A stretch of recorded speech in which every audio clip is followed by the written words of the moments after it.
Hey everybody, Brendan the Realtor here. So the top two questions I'm frequently asked are one, are we in a housing bubble? And two, what's happening with the housing shortage? Why do we have that? So I'm going to answer those questions along with the April market update report. So let's answer the housing shortage question.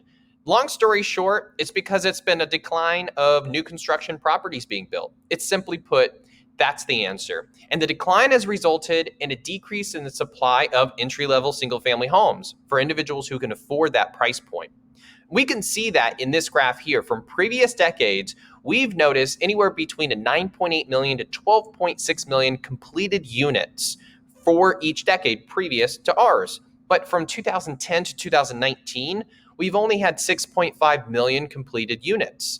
Well, we have more people living in the United States now and more people buying, so that's an increase in demand, but the supply is lower. Well, hello, that's why we're seeing this issue. And it's because it's been 10 years in the making.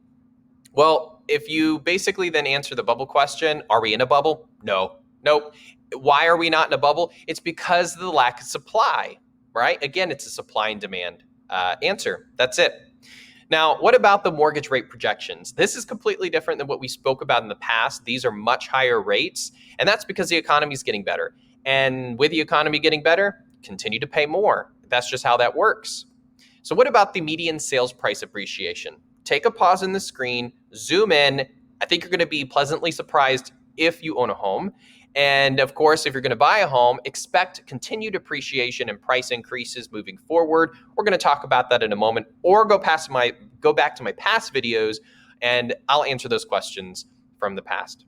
All right, so let's just jump into April's numbers and figures. What's happening from last month?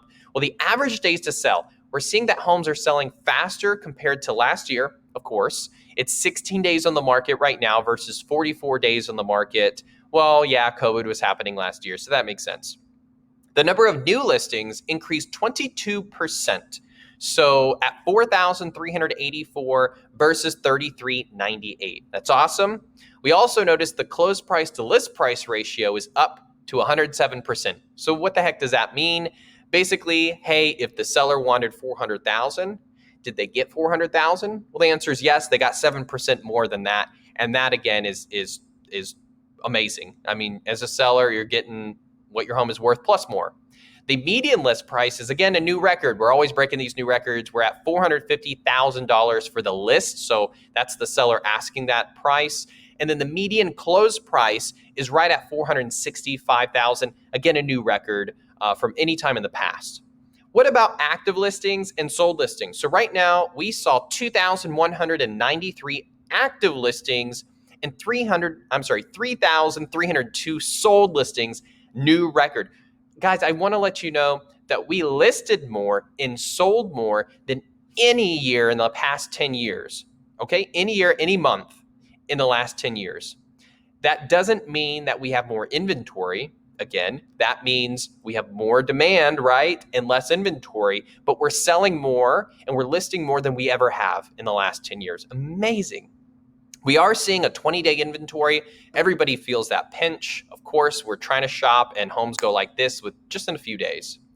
All right, buyers, what does this mean to you? Layman's terms. Well, we're seeing loan type issues. So if you have an FHA loan or a VA loan or USDA loan, yeah, you're not really becoming successful in getting a home under contract. We get that pain here in the Austin metro area because of all the conventional loans and the cash loans that are winning.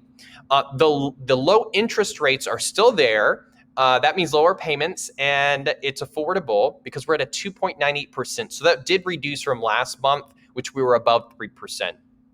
All 7 forecasters now increased their figures, reflecting a 6 to 7% increase in prices moving forward. So all 7 sources, this is what they're currently forecasting, and that's why we said earlier in this video that, yeah, we did have a median price appreciation that was dramatic, but we're going to continue to see that per all 7 forecasters.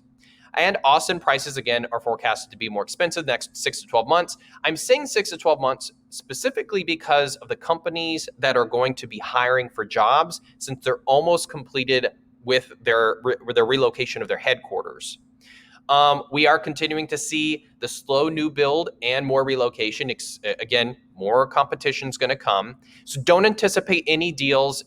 Expect anything over the list price is what you're likely going to have to pay, and expect strong competition, especially renovated and new build homes.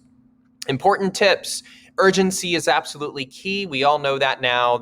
That's kind of repetitive what I've said. You have to get your ducks in a row now. So speak with your lenders first. Don't expect to go see a home and then think you're going to get pre-qualified. You're never going to buy a home that way. Experienced agents are key to winning the contract, and teaching you how the whole process works is also key. And you must have the right lender. Literally, if you choose the wrong one, you can be discriminated against, because though there are specific lenders in the marketplace that are slower at the process, higher rates. It just doesn't do anybody justice. What about if you're a seller? Let's go to you really quick. The competition is increasing. Like I said previously, you are having more sold units and more homes coming on the market more than ever. So your competition is increasing. Overpriced homes, they're going to sit on the market. It's simple as that. Your buyers are savvy. They're not dumb. They're just not going to go and pay so much over the over list price, right? So if you're already 40,000 above what the home is truly worth, nobody's going to come and try to fight on that. It's just going to sit, and it is what it is.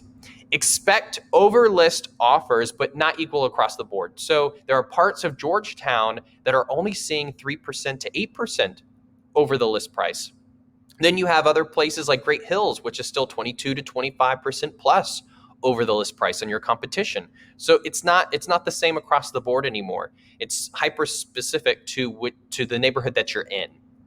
Consider the buy before you sell program because of an all cash offer. And we have historically low inventory, so it's still going to be a strong seller's market. And you're likely going to be under contract within 1 to 4 days.